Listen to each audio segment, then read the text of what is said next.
महिदपुर तहसील के ग्राम पंचायत डेलची खुर्द में ट्रांसफार्मर खराब होने से पिछले कई दिनों से बिजली आपूर्ति पूरी तरह ठप है, जिससे ग्रामीणों का जनजीवन बुरी तरह प्रभावित हो रहा है। बिजली न होने से घरेलू कार्य, खेती किसानी, पेयजल व्यवस्था और विद्यार्थियों की पढ़ाई पर असर पड़ रहा है। आपको बता दें कि ग्रामीणों की सूचना पर समाज सेवी विजय सिंह गौतम मौके पर पहुंचे और स्थिति का जायजा लिया। उन्होंने विद्युत मंडल के वरिष्ठ अधिकारियों से चर्चा कर जल्द नया ट्रांसफार्मर लगाकर बिजली आपूर्ति बहाल करने की मांग की। वहीं समाज सेवी के हस्तक्षेप के बाद ग्रामीणों को शीघ्र समाधान की उम्मीद है और वे विद्युत मंडल की त्वरित कार्रवाई की प्रतीक्षा कर रहे हैं। खुर्द गांव है ये, हमारी महिदपुर विधानसभा का सबसे इधर पहला गांव लगता है ये। और यहाँ विगत कई दिनों से, मैं समझता हूँ शायद कितने सालों से प्रॉब्लम है आपको, या कितने महीनों? 3-4 साल से यहाँ पर परेशानी है।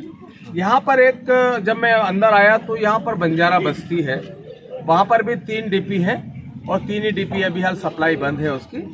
वो मध्य प्रदेश विद्युत मंडल के द्वारा काटे गए हैं उसके कनेक्शन। और मैंने अभी हाल यहाँ के एआई बंसल साहब से बात किया था, तो उन्होंने कहा कि ये कनेक्शन इसलिए काटे कि वहाँ बंजारा समाज के लोगों ने वहाँ पर पैसा नहीं भरा है, और वो मैं अभी देखता हूँ उसको। उसके बाद में मैं डेलची गांव में खड़ा हूँ अभी।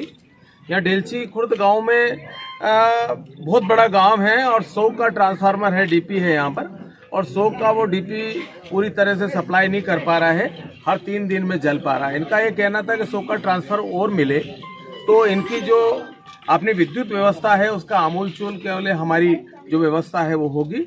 मैंने अभी हाल यहाँ के संबंधित मध्य प्रदेश विद्युत मंडल के कर्मचारियों से और अधिकारियों से बात की है।